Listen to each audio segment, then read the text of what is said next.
In this video, we're going to be doing the first chapter under ZIMSEC or level maths, which is the topic on real numbers. So looking at the syllabus at its current version, some of the subtopics include number concepts and operation, where you have to know the order of operations. That's your addition, subtraction, multiplication, and division. Then irrational numbers and the number patterns. And then the next part is going to be about ratios, rates, and proportions. So the first part, which is on number concepts and operations, as I mentioned before, the general mathematical operations are four, which is addition, subtraction, multiplication, and division. And most of mathematical calculations are built up on these four concepts.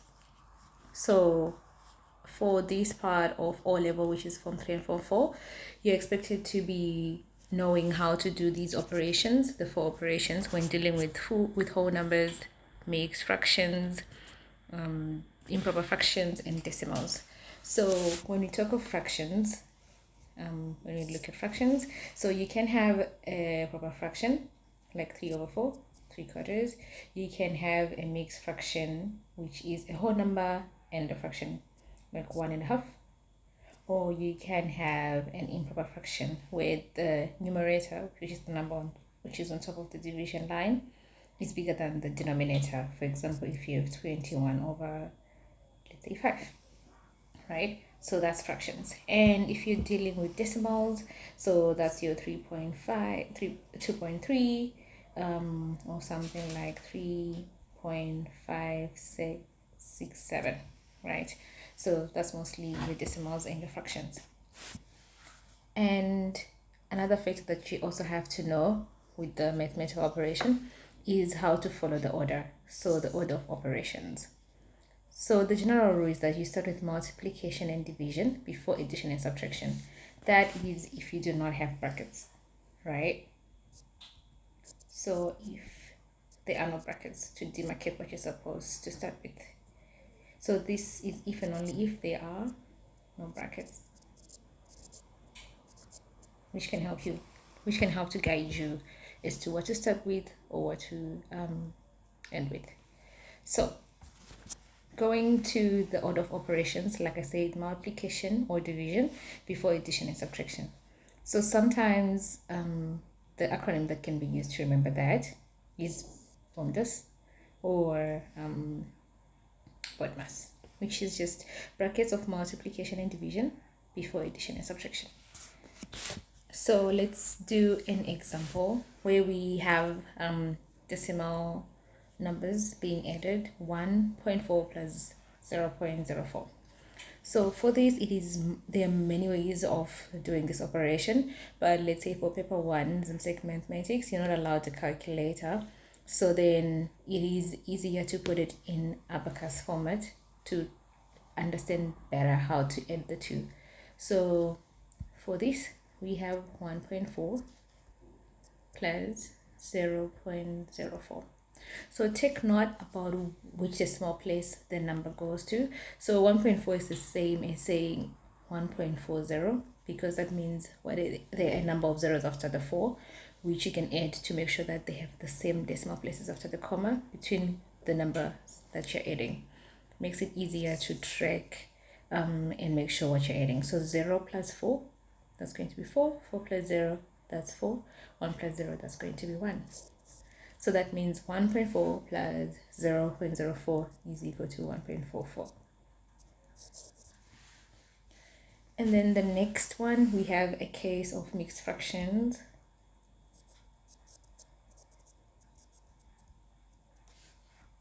Being added together. This is because we have 5, which is our whole number, and 1/4, which is our fraction, divided by 3.5.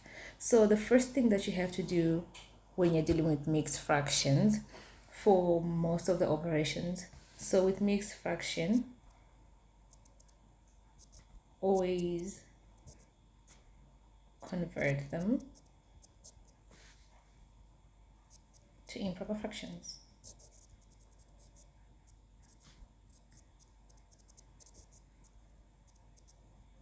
So in this case, the first one that we have is 5.25, right?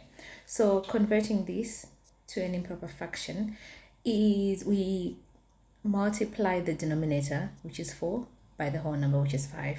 5 times 4, that's 20. Then add the numerator. So it's going to be 5 times 4 plus 1 divided by 4. That's what our mixed fraction turns to. So that's going to be 20 plus 1 divided by 4, which is going to be 21 divided by 4. So 5 1/4 is the same as saying 21/4. Then we do the same for 3 1/2. So for 3 1/2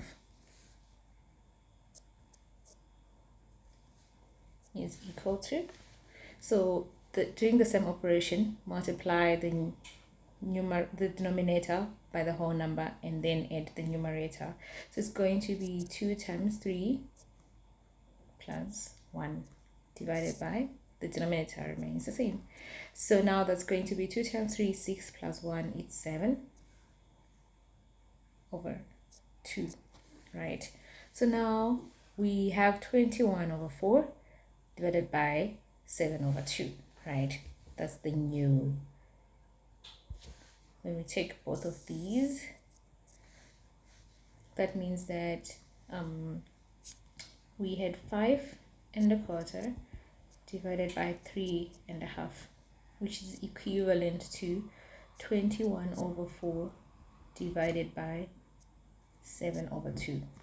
When we converted those to improper fractions. And when dealing with fractions, when there is a division sign, something to note, when there's a division sign for fractions, you invert this fraction, which means the numerator becomes the denominator and the denominator becomes a numerator, and this division sign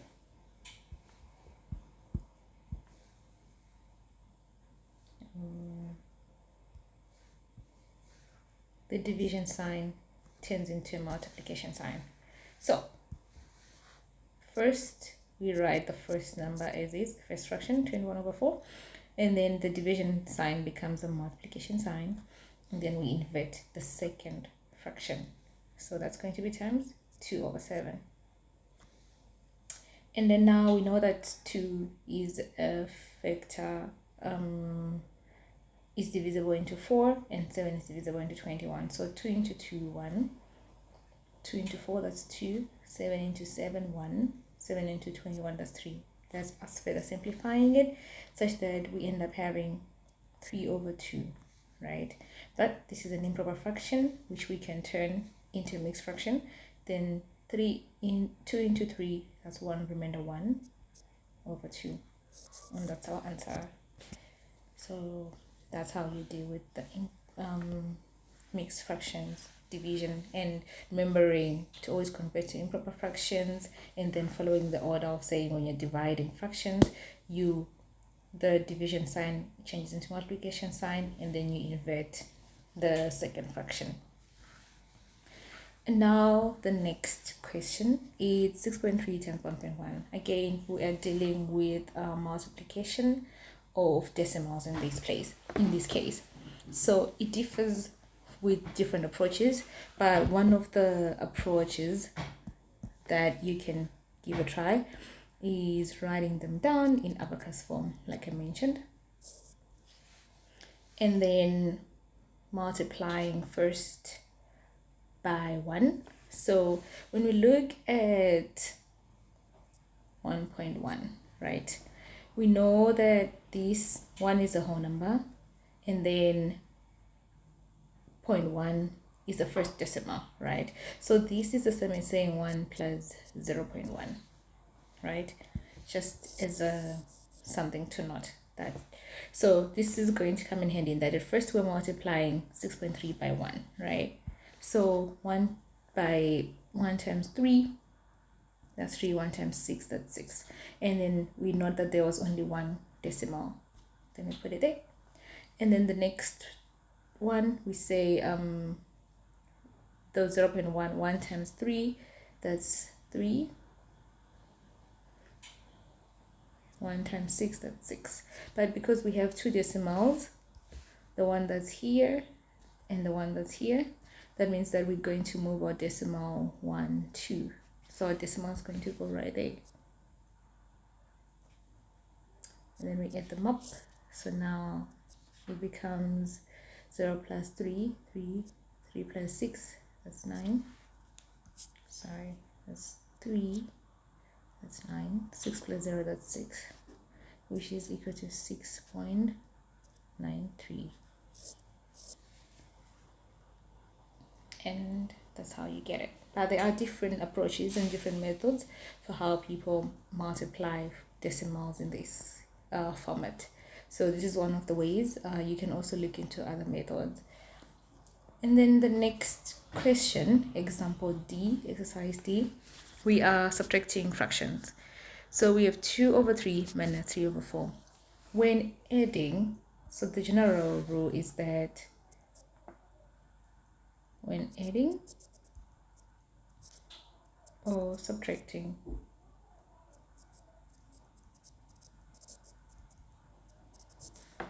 fractions,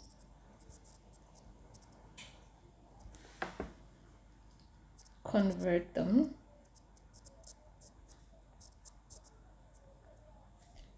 to a lowest common denominator.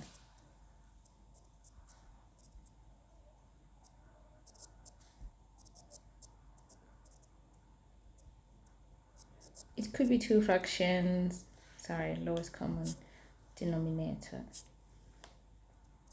It could be two fractions, it could be three fractions. In this case, we have two fractions. And our denominators are 3 and 4. So we need to find what is the lowest common multiple. A number which is divisible by 2 and 3 without leaving a remainder, and the lowest number in that. So that's the lowest common multiple. This concept will be further explained in a later chapter. But in this case, for 3 and 4, one way of finding it is saying 3 times 4. That's one way of getting to the lowest common multiple. Although this does not always work if there are lower multiples. But in this case, it works because you have to check all the multiples of 3 and 4 before you get to that point to assess if it'll work. For example, for 3, we know that we have 3, 6, 9, 12, 15, and on. For 4, we have 4, 8, 12, 16, 20, and so forth. So when we look at the multiples, we realize that 12 is the lowest common multiple between 3 and 4, right? Which we would have also gotten to by saying 3 times 4. So now that we have 12 is our lowest common multiple, we go back to our question, which is 2 over 3 minus 3 over 4. So we put 12 under the denominator and say 3 into 12, that's 4. 4 times 2, and that's going to be 8. Then 4 into 12, that is 3 times 3, that's 9. We maintain the sign. So basically what I did is I converted these two to over 12. So for example, 2, I can write this one as separate. So 2 over 3 is the same as saying over 12. 3 into 12, that's 4 times 2, that's 8. And then 3 over 4 is equal to, denominator is 12, which is our lowest common multiple. 4 into 12, that's 3 times 3, that's going to be 9. So that's how I reached this point. And if you simplify 8 over 12, you will realize that you will actually get to 2 over 3. For example, you know that you have 2 or 4. 4 into 8, that's 2. 4 into 12, that's 3. So you get to the same number. So getting back to the question at hand, now we have 8, because now they have the same denominator. That means that the numerators can now subtract. So 8 minus 9, that's negative 1 over 12. And that's the answer. And then for number 2a, we have a mixed fraction, which is 1.5. We subtracting 4/7, a fraction, divided by 2/3, a fraction. So we have three fractions. We have subtraction and we have division. So going back to our rules of the game, where we have brackets of multiplication and division before addition and subtraction. So in this case, we know that we have to start with multiplication or division before addition and subtraction. So that since there are no brackets to guide us, that means that we're going to start with this part before we go on to the subtraction. So we write the question is minus 4/7 and introduce brackets to show that we know what we're starting with in this case, divided by 2/3, right? So that's going to be 1.5 minus, going back to that concept where we said when dividing fractions, you change the sign to a multiplication sign. So 4/7 multiplied by, then you invert the second fraction. So that's going to be 3/2. And when you simplify this, it then becomes 1.5 minus 4 times 2 into 2, 1, 2 into 4, that's 2. 2 times 3, that's going to be 6/7, because now you have to multiply the numerators and the denominators after simplifying. So 2 times 3 divided by 7 times 1, that's going to be 6/7. But we have 1/7 minus 6/7, 1.5 minus 6/7. And the next part is we have to change this improper fraction into this mixed fraction into an improper fraction. So again, that's 2 times 1, that is 2 plus 1, that's 3/2 minus 6/7. So as you can see, this is building on the different concepts that we had done in earlier examples. And now we are subtracting two fractions. They have different denominators. Again, we look for the lowest common multiple between 2 and 7, and that's going to be 14, right? So 2 into 14, that's 7 times 3, that's 21, minus 7 into 14, that's 2 by 6, that is 12. 21 minus 12, that's 9/14. And we don't have any other common factor that can be divisible into 9 and 14 without leaving a remainder in both. So this simplifies to 9/14 is our answer. And then for number 2b, we have a case of fractions as well, subtraction and then multiplication, but in this case we have brackets. So now we do not follow the order that we have to start with multiplication and division first, because we have brackets that are guiding us. So the brackets will take precedence. But in this case, we are first subtracting fractions, so we need a lowest common multiple. So the denominators are 3 and 2, and the lowest common multiple is 6. So 3 into 6, that's going to be 2 times 2, that is 4. 2 into 6, that's 3 times 1, that's going to be 3. Then put the bracket, times 3/4. 4 minus 3, that's 1/6, multiplied by 3/4. And when we try to simplify this, that's going to be 3 into 3, that's 1. 3 into 6, that's 2. Multiply the numerators, 1 times 1, that's 1. 2 times 4, that's 8. So our answer is going to be 1/8. And that is how you do the first part of rational numbers, of real numbers in the mathematics ZIMSEC syllabus.